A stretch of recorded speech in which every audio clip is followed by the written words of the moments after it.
Welcome.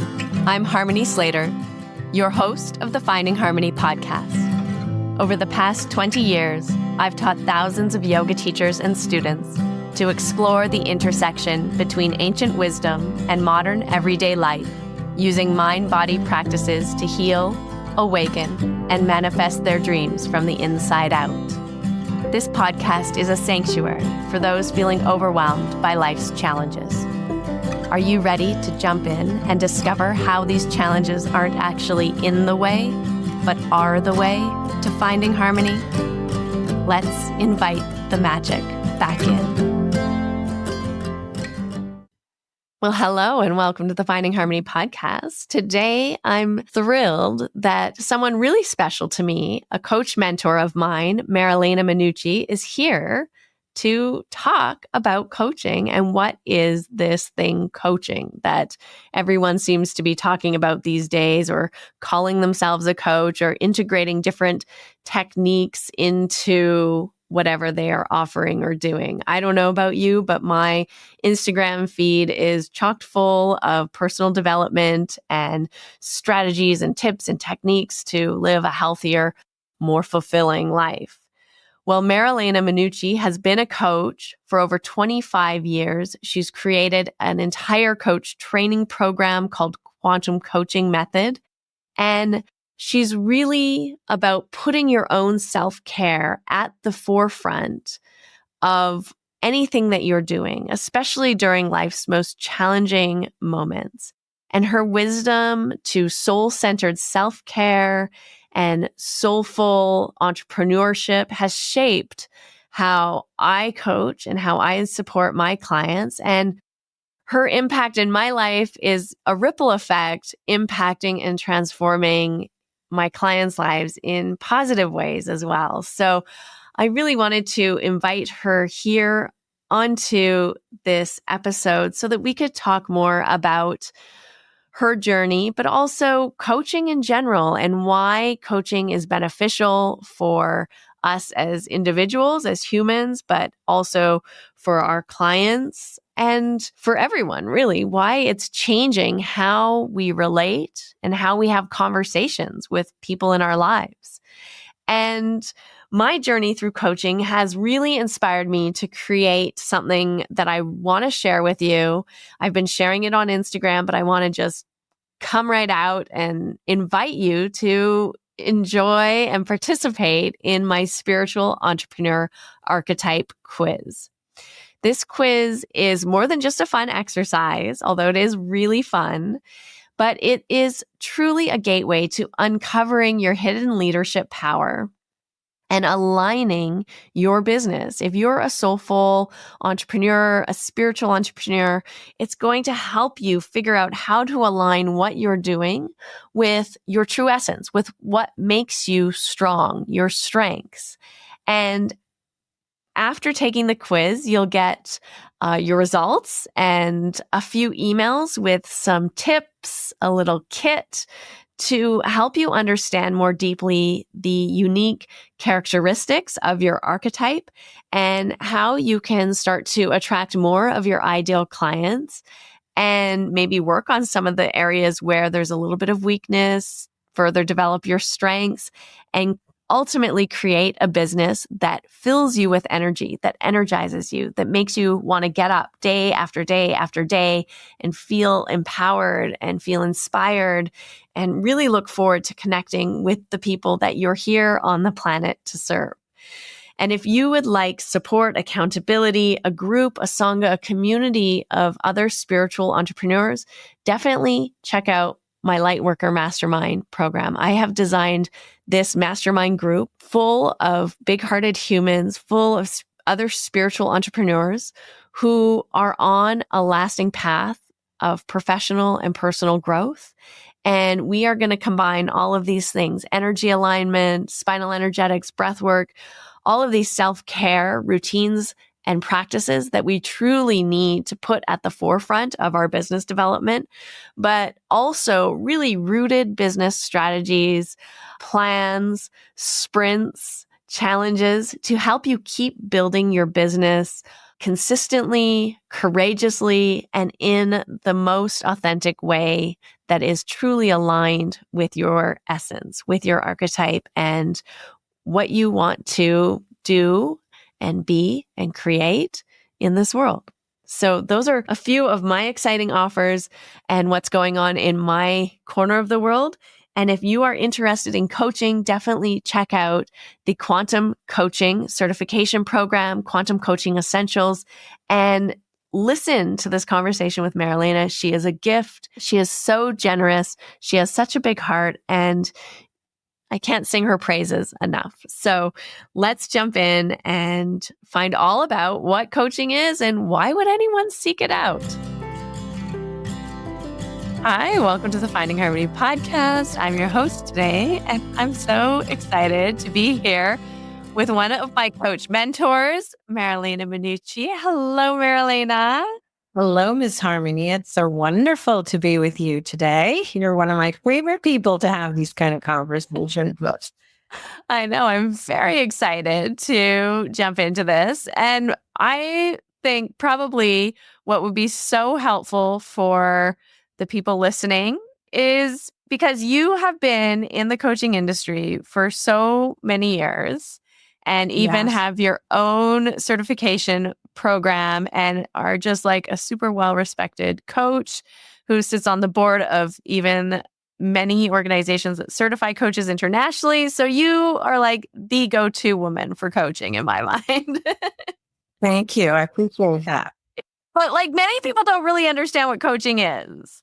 And they think, what the heck is coaching? Especially these days, it feels like anyone and everyone can say, I'm a coach and call themselves a coach. And I think it kind of confuses things a little bit around coach is and what they do. Well, how would you define that? How would you tell people what a coach does? When I started years ago, I always said I was a coach, and people say, "Where's your whistle?" Because they thought you were like an athletic coach, you know? And then we were just kind of life coaches. And now there's health and wellness coaches. There's so many different kinds of coaches. There's executive coaches and all that. The bottom line is coaching is a wonderful helping profession where you kind of partner with a client and you support them to help them achieve what it is they want to achieve. So it's really a very different kind of relationship than maybe other types of things that you may have engaged in to help you. Coaches are not people who necessarily come in as experts. They may have expertise in different areas, but they're not here to tell you what to do. They're here to work with you, collaborate with you, partner with you. It is a partnership, right? And some people still don't know what that is. And so you want to really check with a person who might potentially be your client. What do they know about coaching? What would it be like? That's why a lot of coaches give kind of sample sessions so people get a sense of what that feels like. And Yeah. I think for most people, it feels really good to be able to sort of be under their own steam and just have guidance, support, someone to listen to them. That's probably the most important thing you do is listen and listen deeply, Yeah. right? And you're so right. So many people like call themselves coaches, but they may do some coachy things. But they're not necessarily trained in coaching. And a lot of times we're very well meaning, but if the person doesn't really have the skills to know not to give advice, not to fix, not to take over the session with the client, it can be very misleading and not as productive. And so that's why there's been this whole new movement to certify coaches. It's been around a while, right? Certify coaches to train them properly. It's the most amazing kind of communication, I think, at the bottom line that you're going to find, from a person who really listens to you, hears you, sees you. Yeah. I think that that's really profound when you're having a conversation with someone and they're seeing you in your wholeness. And that's often what we struggle with the most, I think, is to see ourselves in our own wholeness. And Yeah. And so it changes then because we're always like co-regulating and reflecting with each other. And so when, as a client, I show up in a coaching conversation and I'm just kind of stuck in my limitations or stuck in my not good enough or stuck in whatever sort of is going through my head, either consciously or unconsciously.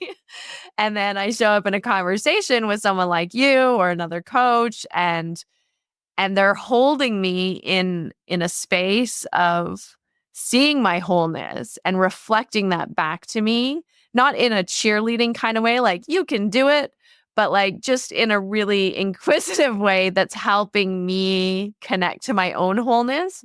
It's a very different kind of conversation than talking to my mom or my best friend, who are more going to just be like, well, if it's my mom, she'll be like, you should get a job at Starbucks.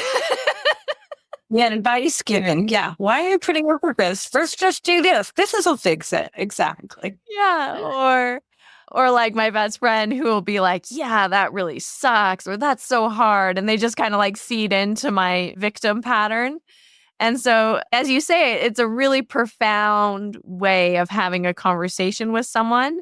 And I think that training is really needed. In my experience, training is absolutely required. I think you cannot learn how to coach someone unless you've invested time, energy, income, and gotten really serious about how to have this kind of conversation.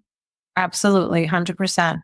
Some of the hallmarks you just described are so perfect. The not the giving advice and not cheerleading. We encourage and cheerlead for our clients, but not in the way you're saying. Not that they kind of get down in the dirt with you. You want somebody who's, here's the word we say sometimes, you're kind of like a neutral witness. Yeah, you're all about the client, but you want to be able to just hear whatever it is they have to say in such a way that it doesn't bring up all your stuff. And, you're just listening and can hold that person, like you said, in that sacred container in their own space. You don't jump into their space, but you let them do their own work, and you just like a witness to it. And, like most of the time you shouldn't be talking as the coach. It's mostly the client that should be doing the talking, right? And sometimes people in their being well-meaning take over and hijack the sessions with clients. Yeah. Yeah. And the advice giving tendency, you don't really recognize how strong it is as like a human being until you're in a situation where you're having a coaching conversation as the coach and you're like, okay, I'm not here to give advice. Yeah. Well, your advice will be probably wrong anyway. Yeah. Because you really want the person to pull it out from inside of them, Like, what do you think is the next tiny step you could take? What is the next possibility that you could look at? What is another angle you could see it at? These kind of questions and reflections really help people see things. Like, this is it. You want to shift the perspective so that they get out of themselves and they kind of see it from a different perspective, and then, new possibilities emerge. And that, takes practice to really be able to facilitate that, right? It totally takes practice. It takes a lot of practice, I'm going to say. Yes. But it's important. We're always practicing as coaches to get better and better.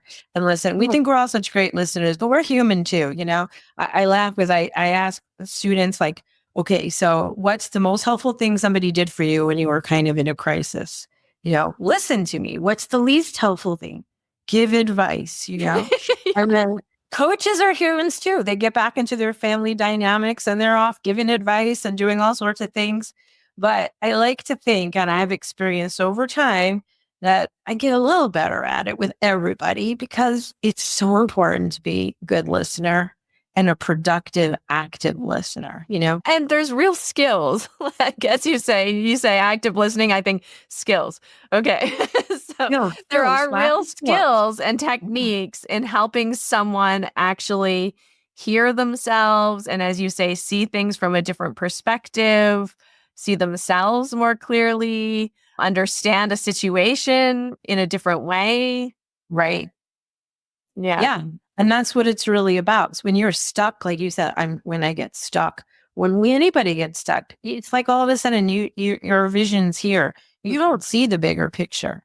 Yeah. And a helpful conversation, a coaching conversation can help you get into that space where you're seeing the bigger picture, you're putting things in perspective, and you get out of that stuck feeling and you get into a better part of your brain where you're not in fight or flight, but you're in that place where, this is where the solutions come from. This is where inspiration comes from. This is where my divine downloads come in.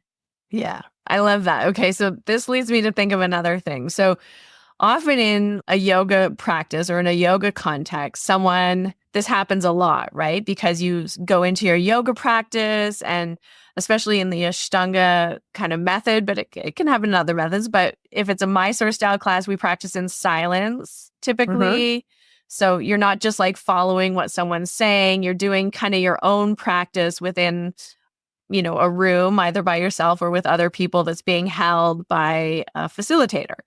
And so a lot of people go into this kind of quiet space within themselves and start to have these sort of divine downloads and get really creative and have all these ideas. And it really does kind of this work that you're talking about internally while they're on their yoga mat.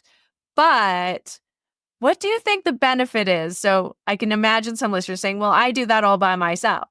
So what do you think the benefit is of actually coming into a coaching relationship conversation with someone who has the skills and the knowledge and the habit of holding that kind of space for you? What would be the difference between just, going out for a walk and being in nature and getting a divine download or seeing things from a different perspective on your own?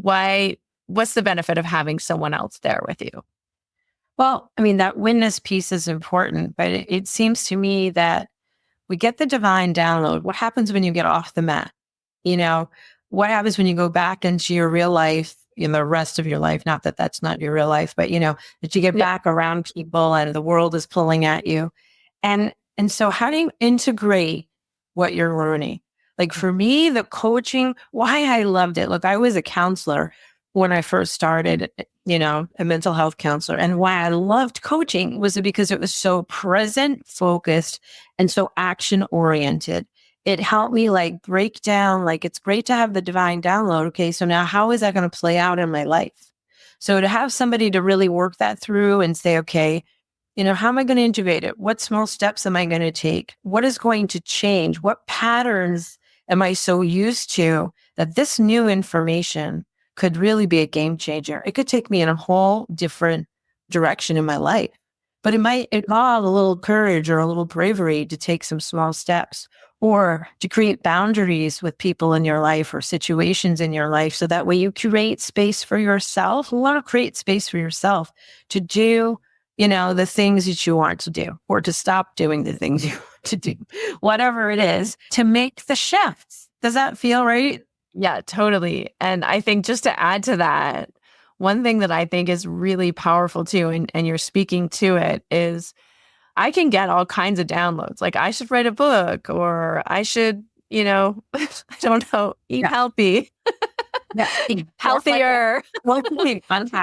Right. Like I can know all of this stuff, and I can hear those voices in my head, or I can have a spark of inspiration like, oh, I need to reach out to this person, or I want to, take my business in this new way, whatever the thing is. But something really powerful happens when you connect with someone and then you speak it into existence and you put words behind it, because it goes from kind of being that thing hanging in the back of your mind or in your unconscious mind, or that thought that just goes through your mind. And now you're bringing it into reality. And it's kind of a scary space too, because then you're kind of committed to it a little bit more, right? Yeah. And you're committing to yourself ultimately, not to the coach. I mean, this whole business of coaches help keep you accountable. Well, really in the beginning, it's like you feel like you're accountable to the coach, but eventually the goal is you're really ultimately accountable to yourself. Yeah. So if you're going to speak it, right, and then say, okay, now it's a real thing, it's out there. What am I going to do about it? So I love that. And that's why a lot of times, when we have classes or we have group sessions too, we say, what are you going to commit to? What is your step that you're going to commit to? We use that word specifically to help it bring the level of importance. And it's so important for people to speak their mind and speak it into being, and then put the energy behind it into taking small steps. That helps get around the scary part, I find. It's the tiny little steps that we do. Yeah. And would you say that that's what makes the quantum coaching method unique, or what makes quantum coaching a unique kind of approach?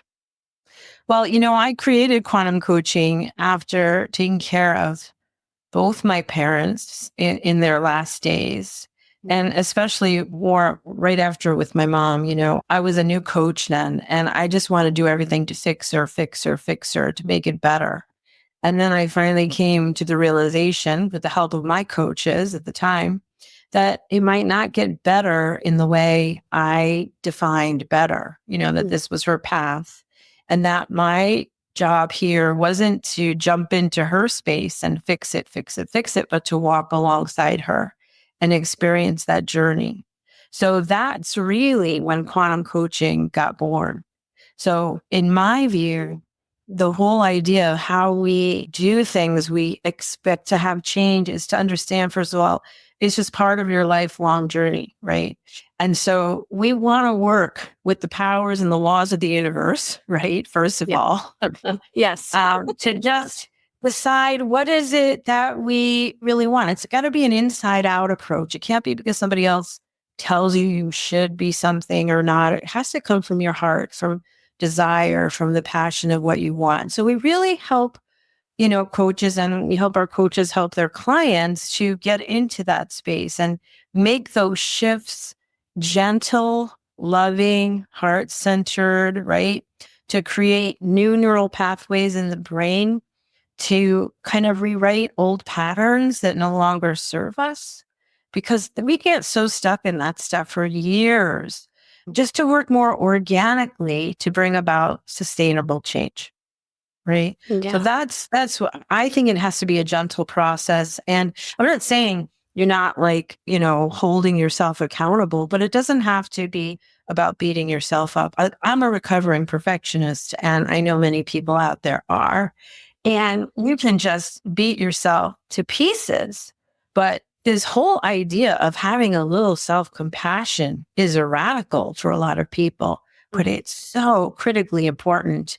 Otherwise, change is never really going to take place on that deep healing level, if that makes sense. Yeah. Yeah, totally. I have an interesting example of this that I think you'll appreciate, because in the soul-centered self-care and in the Soul Gardeners part of your coaching program, we were introduced to the self-forgiveness statements from the spiritual psychology department of Santa Monica, I think.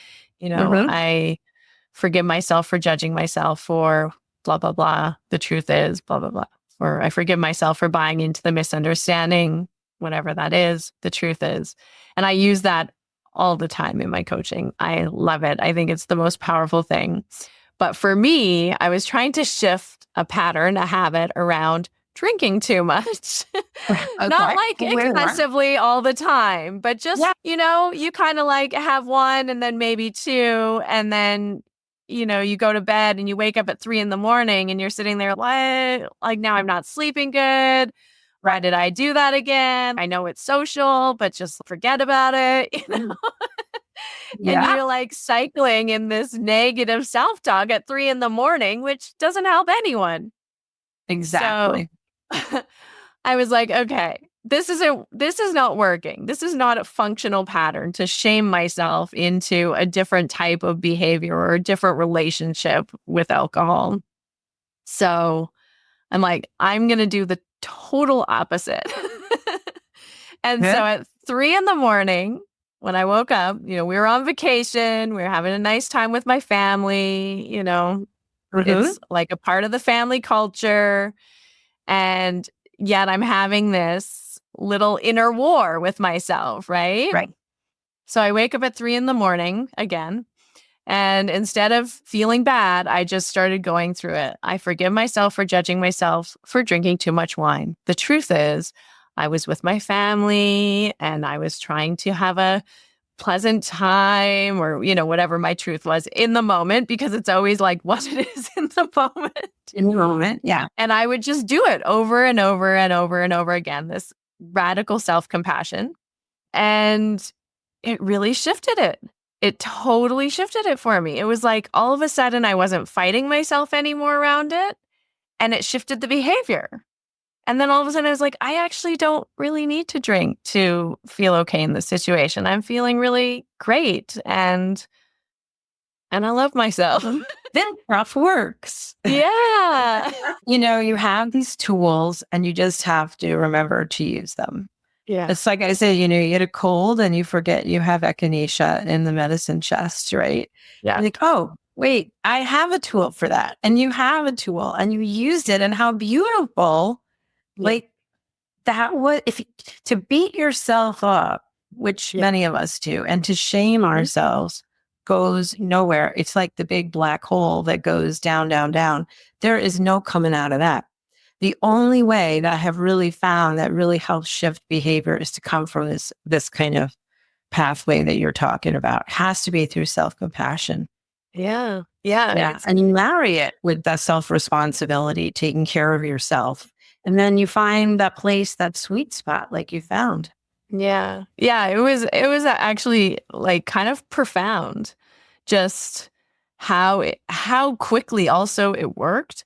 Because I think there's so many things in our lives that we try to like white knuckle it or willpower our way through it, or we try to like berate ourselves into behavior change. And like you say, it just doesn't work. And it might work for a time, but it feels like it doesn't stick and it doesn't shift that neural pathway in you. Right. Exactly. There's a reason, we create some of the ways we've done things in the past, and then we kind of forget sometimes it doesn't serve us and we don't really need to do that anymore. And so this thing about, like you said, white knuckling it, that's such a great expression, that just how like hard we fight to make a change. And then I hear so many people say like, I can't get this. I can do other things, but I can't get this. What is wrong with me? And then it goes down into this whole negative self-talk. It goes just nowhere. There's just no energy in that can raise you up to a new vibration. What you're talking about is, a better approach, a more time-tested and research-based, I will say, even now, approach to using self-compassion, self-forgiveness, to being in a loving relationship with ourselves. That, this is what it's all about. This is why when you come through training with us, the course is for you, to work with you and yourself. You happen to learn how to coach, but we're more interested in you having the transformation, because how can you help other people if you can't help yourself, Yeah. And again, you don't have to do any of it perfectly. It's just about remembering, I have the tools. Let me try it. See what happens. It's all a big experiment in a sense, Yeah, and I like that. It's a lifelong experiment too. Yeah, exactly. Absolutely. It's action-oriented experimentation. You try things, they work, great. You try things, it's not for you. It didn't work this time. Maybe not in this instance. Okay, maybe that tool's not for you. It's the same thing you do with your clients. You offer them different tools, and some things work and some things don't land so well. And that's okay. It's all normal. We're all just continuing to make small adjustments, just like an airplane does, to land where it's got to do it. It's a little to the right, a little to the left. We just make little nudges, and then we get where we're going. And that's kind of it, to be gentle about it. I don't mean to make it simplistic. It's not at all. And I totally honor the fact that some people can be stuck for years and be having these patterns, especially of the negative self-talk, for years. And it takes a little while to just get used to shifting that. Yeah. Yeah. And like you say, when you make those little shifts, you talk a lot and teach a lot about these Kaizen steps and how making the small shifts doesn't irritate like your nervous system. So instead of going into fight or flight mode, when you take too big of steps, right? And I mean, we worked a lot on this my own like self-care, getting back into my yoga practice. Like if you're like, okay, I'm going to do 2 hours of yoga and you haven't been doing any, you've been sleeping in or, too busy to do yoga. And then you're like, hey, I got to get on my mat and do a 2-hour practice. That's a really big step compared to like, I'm just going to do one sun salutation today. Exactly. I had a client, exactly that, the same example with the yoga, with the sun salutation.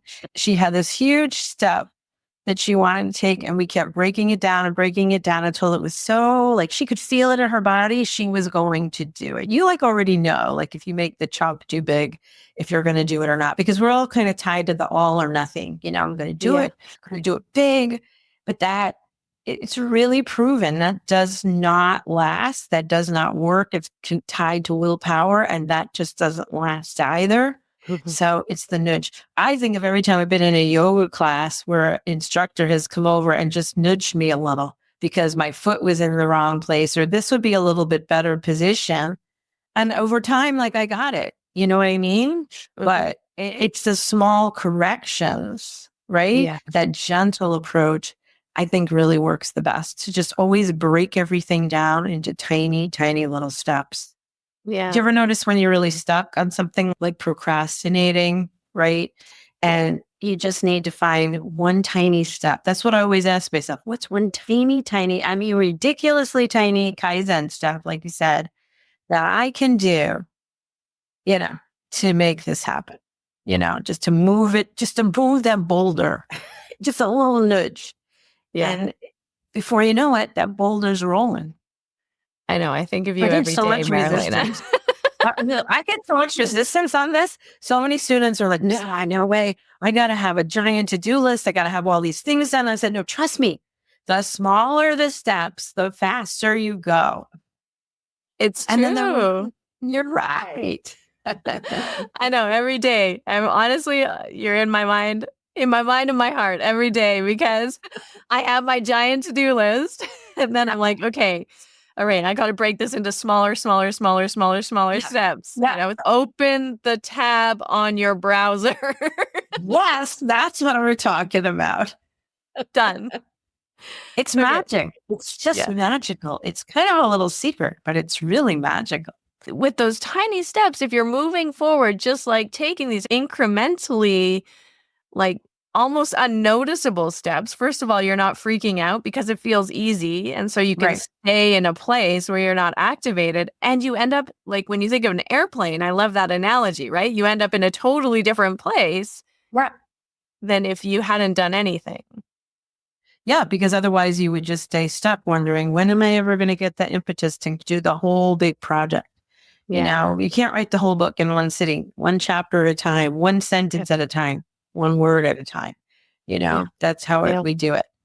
And so that is something that I've learned from my mentors. Like all of what I teach in my courses are things that I've learned over all these 25, 30 years of doing all this work, that have really, really worked. I love the things that I know that sort of have been tried and true, and those are the things that I think are the most powerful, and that they can be very simple, but just so powerful. Yeah. I think often the most powerful things are the most simple things. We just have to remember to do them. Exactly. That's it. And that's a habit too. You like to take a moment and say, okay, what do I know? What have I got that could help me with this? Right?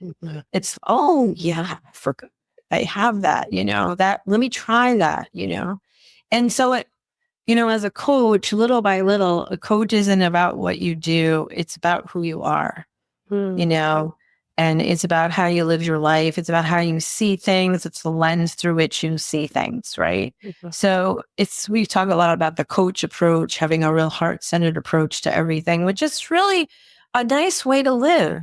It's a nice way to live. And it helps you kind of like put yourself in a place where the things that aren't really serving you anymore, it'll make it a little easier to let go of some of those things, or find a way to live with the things that, maybe you can't let go of, or the people you can't quite let go of, but it gives you a different perspective. So you can be more in harmony with yourself. Yeah. We're finding harmony today. So That's exactly it. That's what it's all about, honestly. Yeah, I love that. And maybe you can speak a little bit too, because this is the other thing I think people get a little bit confused with is the difference between coaching and therapy, or coaching and, yeah, going to a psychologist or a psychiatrist, or, Yeah. I mean, They're two completely different types of professions and they serve in different ways, right? So before there was coaching, most people went to therapists for all sorts of things, right? And there's definitely issues, mental health issues that counselors and therapists, psychotherapists, psychologists deal with. And then there are sort of more of the things that fall more into the lifestyle habits and those kinds of things. Not to say, I mean, coaches talk about everything, yeah. but here's the telltale. Like if a client comes to you and can actually create an action step and take action and move forward because they're ready, they're not only willing and able, they're really ready and they go, right? Then that's a person who's a candidate for coaching. If they're stuck in such a way that they're emotionally stuck or there's just some block that they can't really get through, then you're looking at, referring them or having them find a therapist for themselves. It's important because I think a lot of people going into coaching are afraid they're going to cross that line. But again, with good training, you kind of see the line. This is where the line is. This is my scope of practice. It's very clear what I can help people with. And it's not that we don't ever talk about the past, but coaching is very action oriented and it's based in the present moment. We talk about the past in so far that it informs us. What did you learn about that thing that happened to you 10 years ago or that situation? What did you learn from that would help you now? So we pull things, we draw it into the present moment. So you're really in a place where, it's just wonderful. I've had people tell me that when they made the switch to coaching, because they really weren't a candidate for therapy, they were able to really make a lot of progress very quickly because of the way it's so action oriented. Yeah.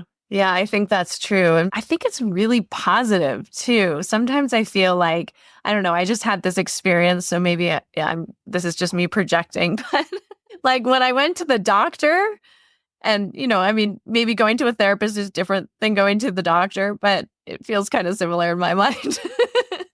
But I left, I was so depressed. I just felt like such a victim, like going to this expert who, like, really, I don't know, I just felt really disempowered. Like I was trying to get them to fix me. Right.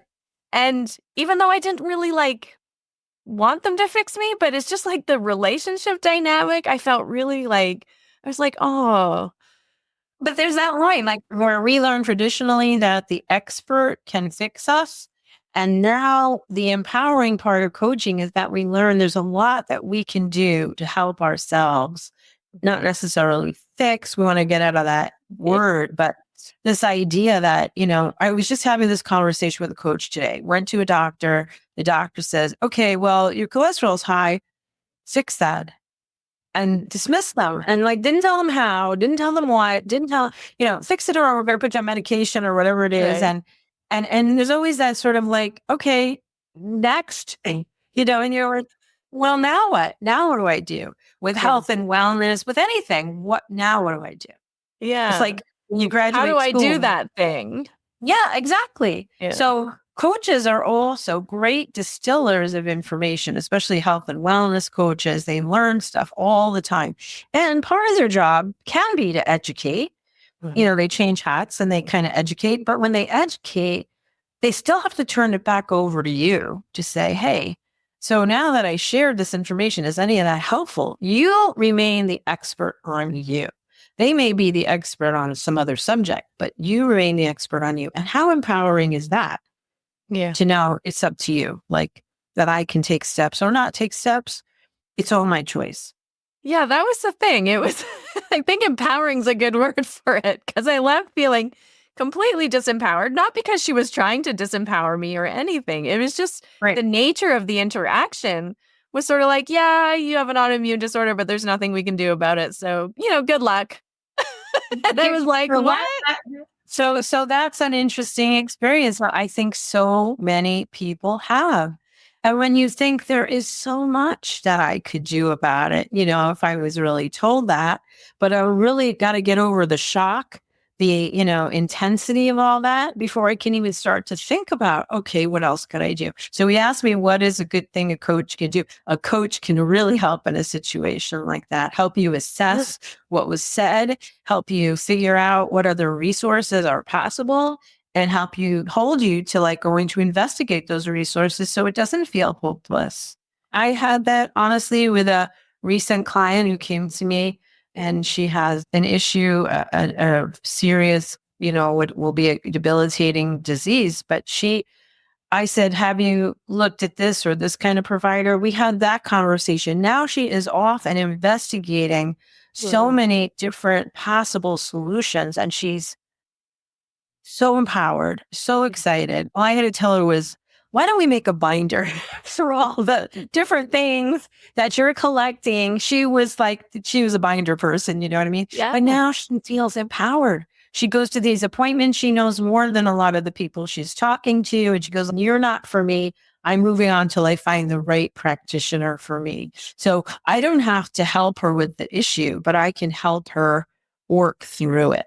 Yeah, I love that. It is kind of a perfect example of why coaching is helpful, because if you leave that kind of situation, I mean, it doesn't have to be a doctor, but in this case, it might be. I mean, it could be something else. It could be having trouble in your relationship, but you just feel like, I'm alone here. I don't know how to do this thing. I mean, maybe it's even like you want to take a new direction in your business, or you want to, do something brand new that you have an idea about. Well, coaching is about the whole person. So it's about all the different aspects of your life, career and relationship and your health and your well-being. So you can talk to a coach about anything. And, the best coach is going to listen and be able to help you navigate through all that in perspective with everything else that's going on with your life, and help you find other resources if you need them. But a lot of the times people know the answers.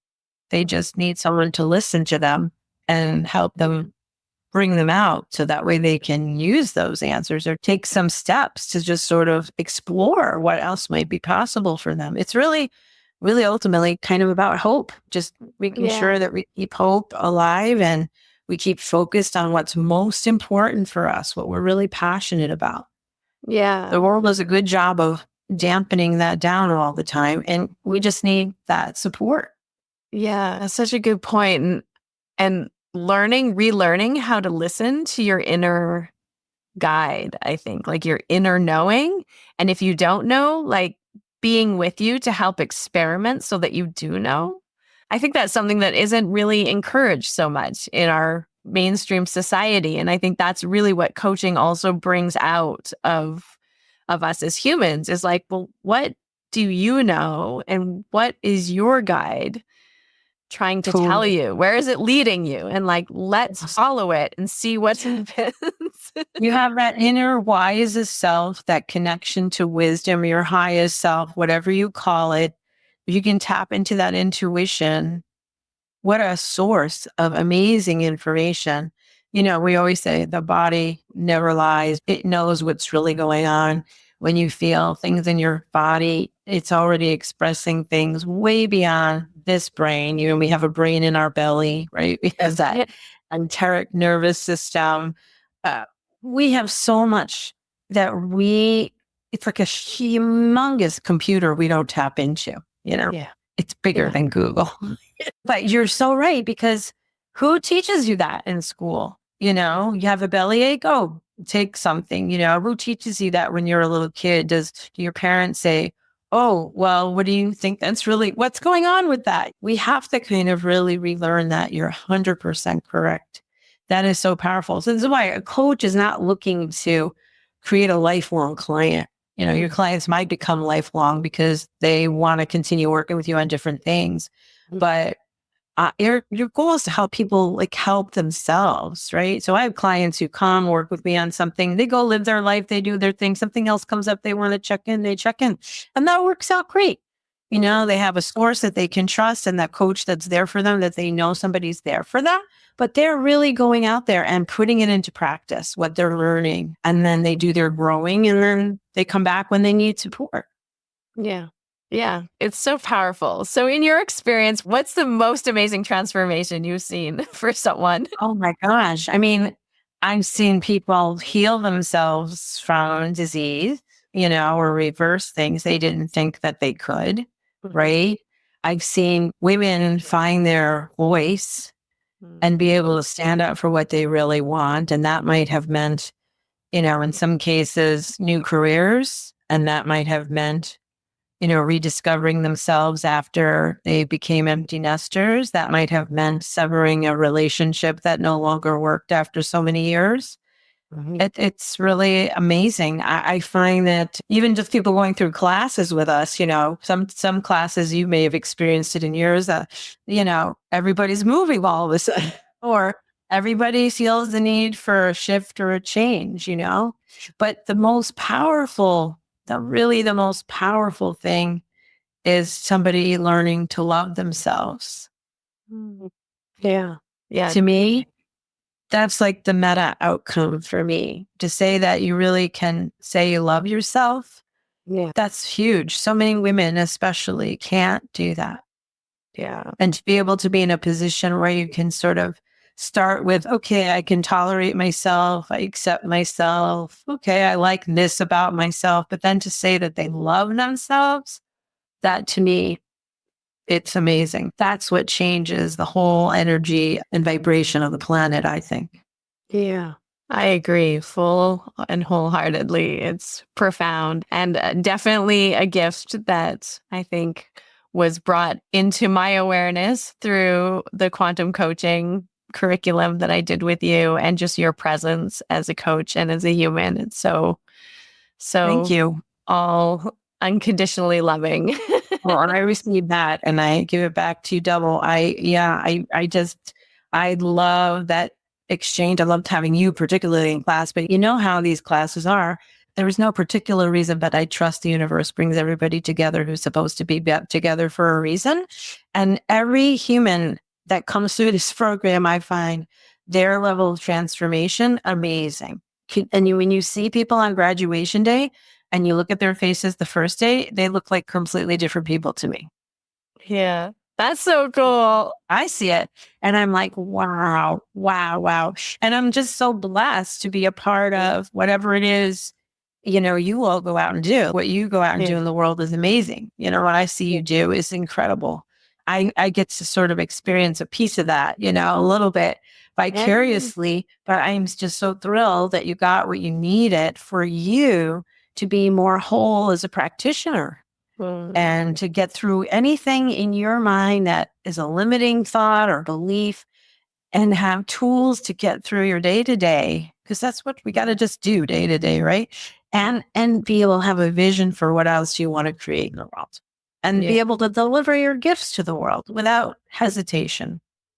And I think you realize, for me, you go into maybe a certification program wanting to gain new skills, gain new insights, be able to help people, in a more supportive, productive, more efficient, more effective way.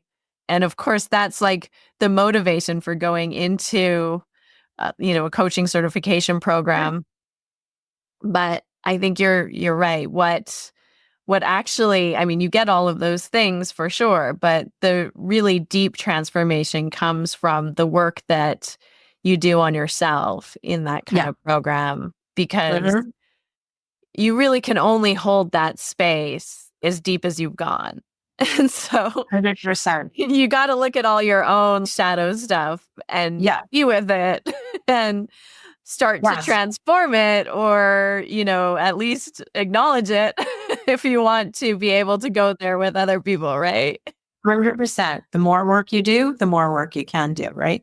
So 100% with that. And it still doesn't have to be perfect. You don't have to be completely healed or completely perfect. Oh my gosh. That is so not the job description of a coach. Yeah. Right? We want you to be authentic, be yourself. And my clients like to hear once in a while, I slipped up with this, or I'm learning this, or this is what's my challenge. I share those things, especially with students too, so that they know, we're all just on a journey. You're sort of on the ladder, right? You're helping the person on the rung kind of right behind you. Yeah. And you're still climbing the ladder yourself. You become a lifelong learner. And I love this. You get paid to keep learning and sharing with people. It's a good gig. And I love that self-care becomes part of your job description. They had me at hello and they told me that. Yeah. Yeah, I love that. I mean, I think a lot of people become yoga teachers for the same reason. You're like, what? I have to practice? That's like part of the job description. Yes. I think a lot of like people in the yoga industry, in the yoga field definitely resonate with the coaching too, because, not only do I get to do yoga, now I get to work on myself. Amazing. It's amazing because it's such a perfect pairing, actually, if you ask me. Such a perfect pairing of the two. And I think, how could it not? How can you not continue to work on yourself? Can only enhance your practice, right? Can only enhance your teaching if you're a teacher.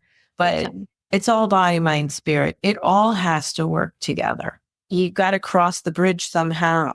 And it's not all about what's happening in your head, like coaching too. Like if you're really a deep coach, you're working on a somatic level, you're working with the right brain, not just the left brain. You really understand how to tap into those other sources. And how could that not just bring it all together for someone who wants to package these two things together for themselves or for clients or, whoever they want to be of service to.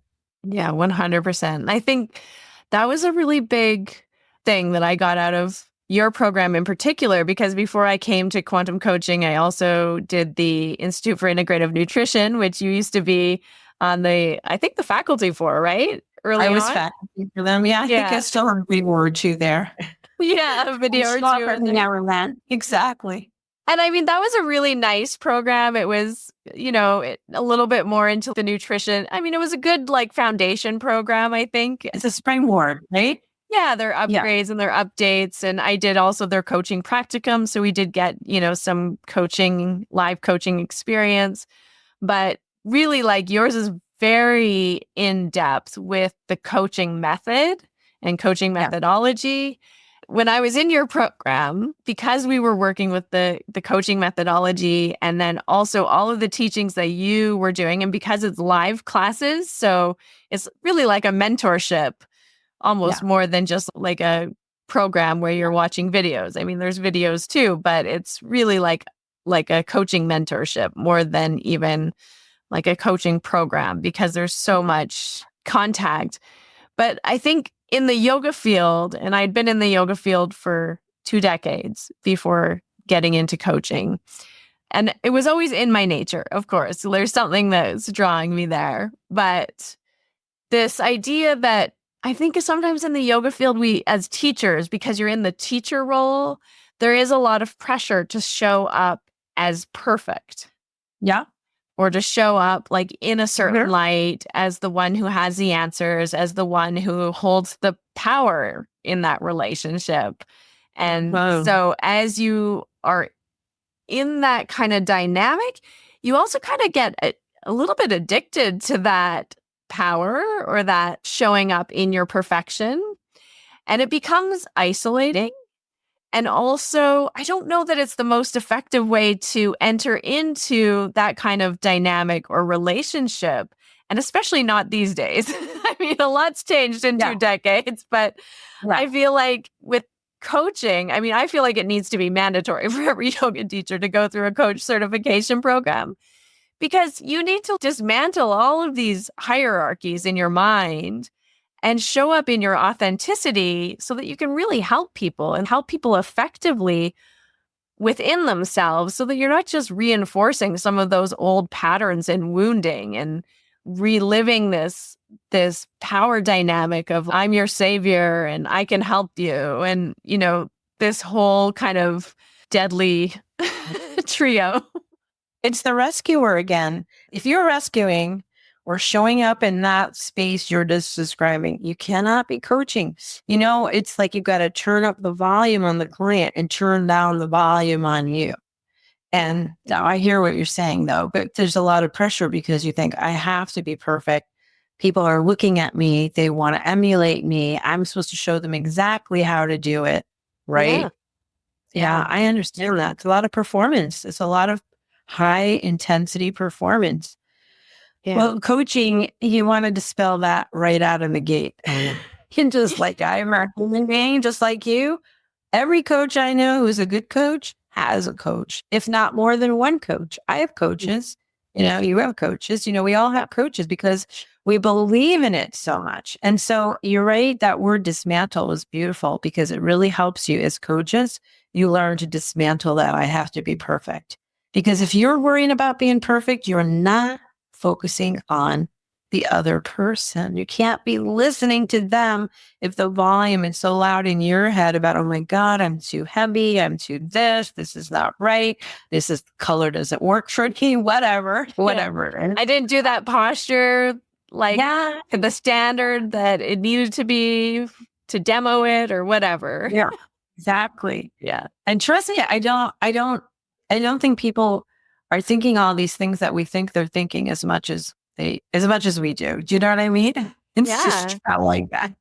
And I think something really changes in that dynamic. And this is also part of your training program. We read the TED book and look at the empowerment, dynamic and this victim savior persecutor yeah dynamic. The victim and the persecutor and the rescuer, they're just in love with each other. Yeah and I think with the coaching you learn to kind of take yourself out of that dynamic and put yourself in a different place as a coach rather than as a rescuer or as a persecutor. But the danger is often your students, when you're a yoga teacher, come into class and they're looking for that savior, that rescuer. And if you take on that role as a teacher, eventually, and I learned this not just from the book, but also from you and the conversations we've had, you're going to become the persecutor for them. And it's a terrible dynamic to get mixed up in because you're bound to fail and they're going to hate you and then they're going to leave. Yes. And then all you do is spin around that triangle and you want to get to the other triangle where it's a really wholesome, everybody's on an even playing field, right? It's not about perfectionism. It's not about competition. It's just about each person being in their creator self. You might be a curious coach and ask questions. Wow, I wonder how do you think you could do that posture better? Or I wonder how I could do that posture better. Not beating yourself up and challenging yourself, stretching the client to do something that they haven't done before. So all of that is so much healthier. And it's totally completely different dynamic. Yeah. And I think that really shifted for me and I really started to see it oh, wow, what's going on in this industry for the most part is very not healthy from my perspective now, my new perspective. And I want to function in a completely different dynamic. And my students feel it too. They feel it. And what's the difference that you notice if they feel you now doing things differently? I think they just, I don't know. I mean, I'm not sure if they completely appreciate it because maybe some of them still wish that I was, showing up as a perfect savior. But mostly they say, you're just so normal. I'm like, nice. You're normal. I'm just normal. And you know what's really good is that it shifts the responsibility. This is mine responsibility to teach, and this is your responsibility to learn and practice. And so they're not looking to you to rescue them so that they don't feel disempowered either. You know what I mean? It's so much healthier. I'm so glad that you made that big shift and had this aha. Yeah. And because imagine another 20 years of doing what you were doing. I don't think I would have been able to be honest. I really, You know what that road is? That road is just to burnout. What you were yeah, describing is just a road to burnout. So how can we like be empowered all the time? Raises the vibration. It's sort of like that self-combustion engine, it just keeps growing and it keeps recycling itself and the energy just gets better and brighter, as opposed to this drain, this constant drain yeah. from, having to be perfect. Yeah. And there's something that happens too when you take yourself out of this hierarchy, because Mm-hmm. if you have to be better than someone, there's always someone better than you, and there's always someone worse than you, right? And so you're kind of stuck, always like climbing this ladder. And that's the thing that really I don't I'm like to exhausted. do. Yeah, I'm exhausted listening to that because I did enough of that. I haven't done enough of Yeah. that in corporate America and Yeah. in jobs that I've had and school, and I've grown. I've had enough of that. Yeah. You know, Yeah. It's exactly. It's I just think we all have. exhausting. Exactly, and And that's what so we when you say. We like, need to get to career.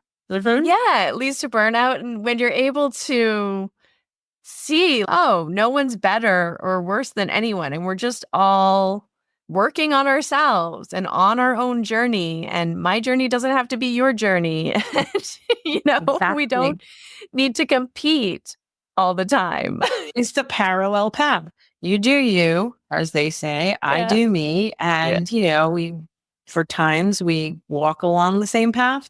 Maybe it diverges, maybe it comes back together. Yeah. This is just the way it is. And it's a much more peaceful, Yeah. gentle way to be and to live. And it's hard to stay even in that because the world wants to constantly pull you into this conflict, into this turmoil, into this competition.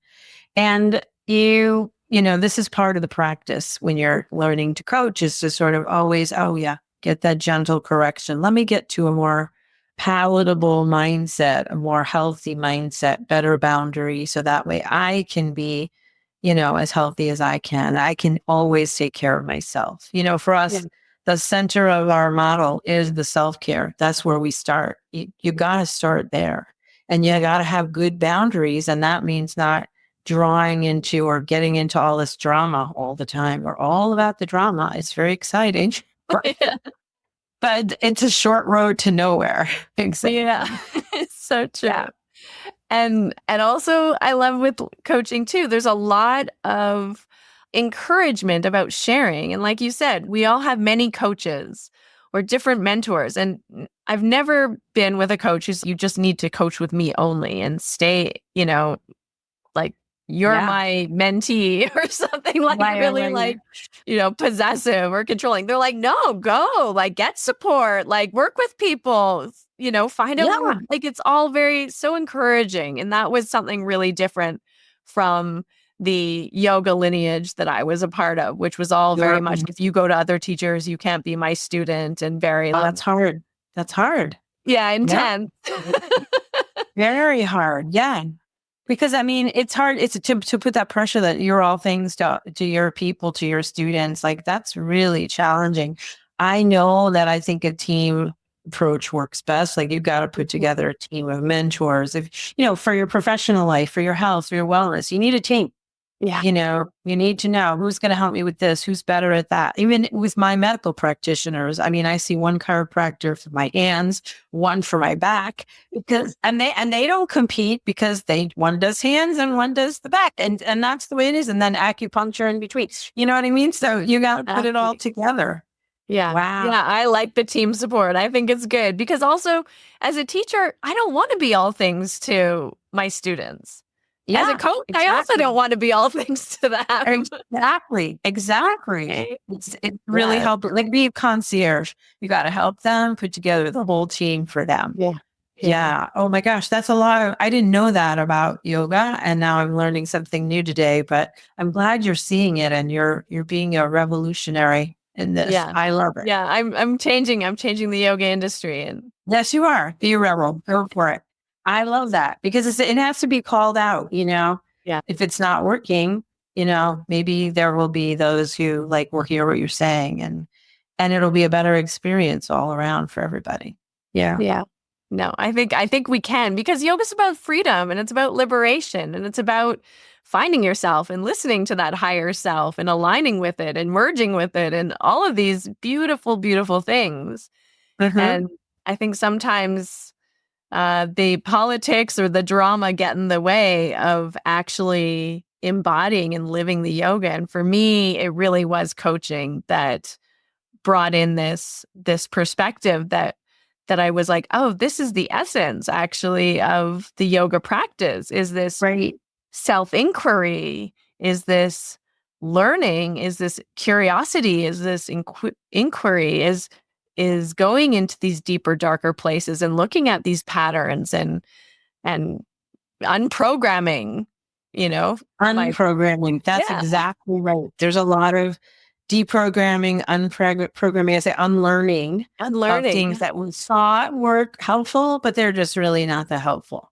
Yeah. I think at the beginning, maybe yoga did that to, unlearn things that you learn in society and you get really into it. But then, I mean, and maybe this is just the way of life, but, but then you get so into something that it itself becomes sort of a stuck Right. place. And then you have to Yeah. unlearn that thing in order to get to your next level. Yeah. Somebody just was telling me this line about, over time you get more and more familiar with that comfort zone, even though there's dysfunction there. You just get used to it. And then it becomes like the norm. And you got to shake things up once in a while. Yeah. So that's what I hear you saying. It's Yeah. so important to do. That's what coaching does. So you're convincing me more and more that coaches and coaching training would work really well for yoga practitioners, and a lot of coaches do marry coaching and yoga already. Mhm. And, I just think that's a very powerful union. So Yeah. Yeah. even if they don't spend a lot of time, if they don't have coaching sessions, you can still be much more coach like, I Mhm. think, probably in your teaching and in your approach, right? Yeah, 100%. I think it's Yeah. absolutely necessary to support people. If you're in an industry, probably fitness trainers too, or Hmm. Pilates trainers, or if you're in any kind of industry or profession where you're supporting people in like Right. their physical, mental health, Right. Hmm. spiritual Yeah. health, I think you need coach training. So, Listen, I always tell people, even if you don't become a coach, yeah. seriously, coach training will absolutely change the way you communicate with people. It's just the highest level of communication. It's tremendous skills that you could use no matter what you do. You take them with you wherever you go in life.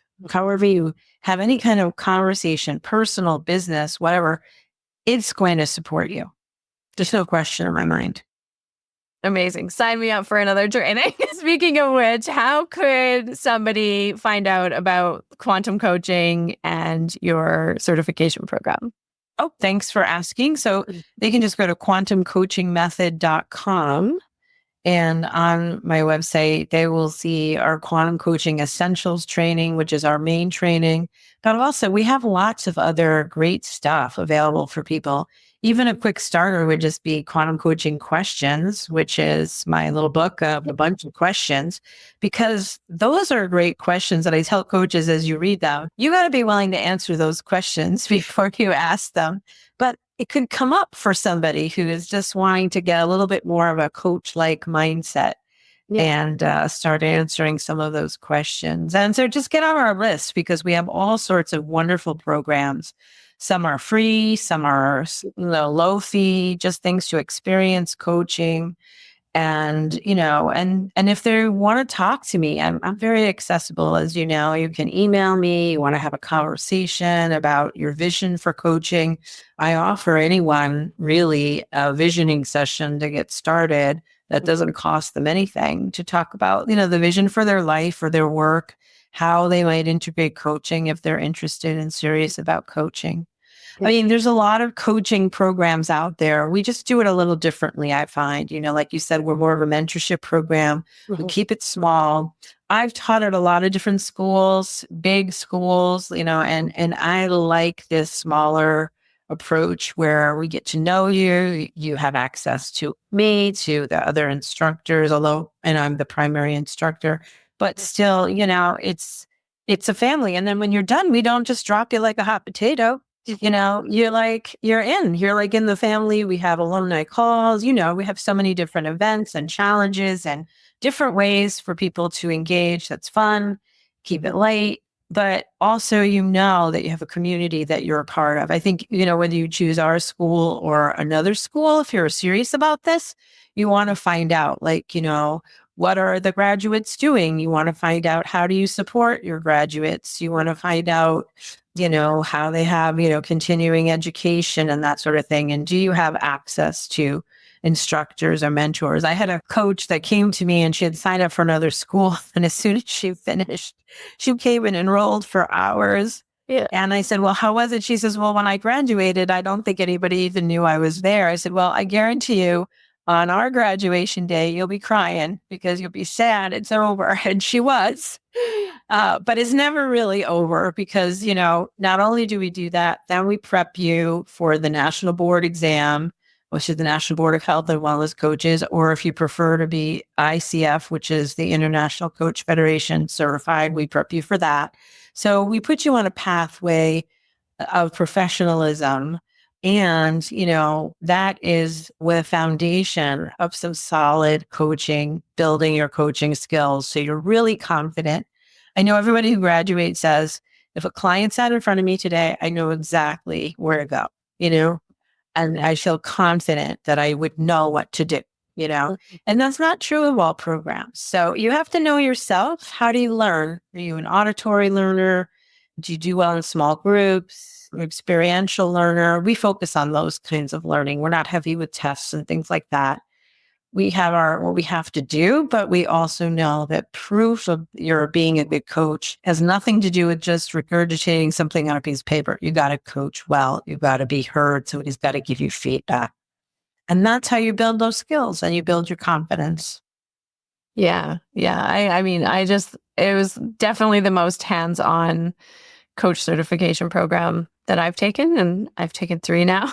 I've taken a few. I know. And also, I just really, really appreciate, like you're saying, the continued support. It's so amazing being in your world of quantum coaching and in your community of coaches and getting to know them and seeing like different faces and people and them and then you see them somewhere else too. And you're like, that's cool. Yeah.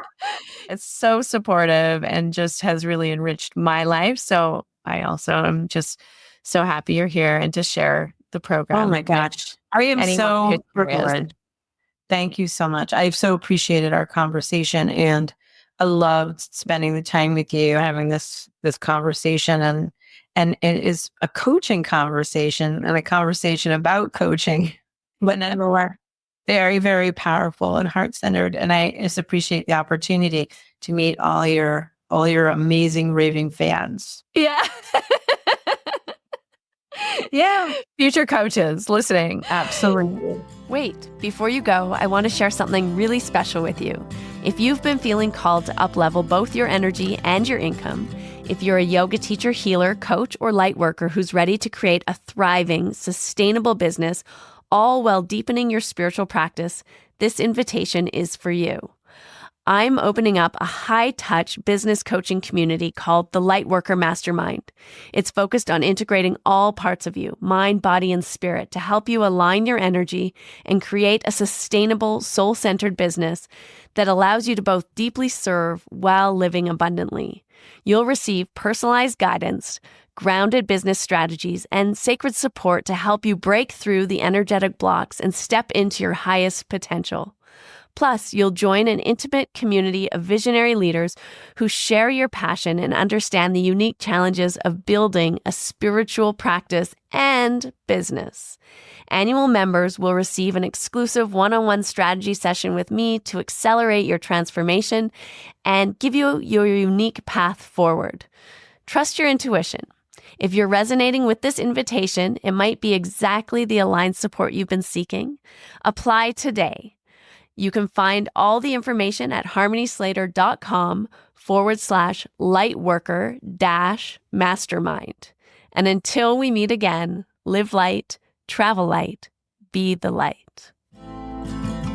That's it. We've concluded another episode of the Finding Harmony podcast. I just want to thank you so much for doing the work that changes the world, starting with yourself. It truly does make a huge difference. Please make sure you have your automatic downloads turned on wherever you listen so you don't miss any of the upcoming episodes. I have so much more magic I can't wait to share with you. Lastly, if you're on Instagram, I love connecting and hearing from you. So come on over and say hello at Finding Harmony Podcast. And you can also come say hello to me personally at Harmony Slater Official. Thank you again for being here. I cannot wait to share more with you in our next episode.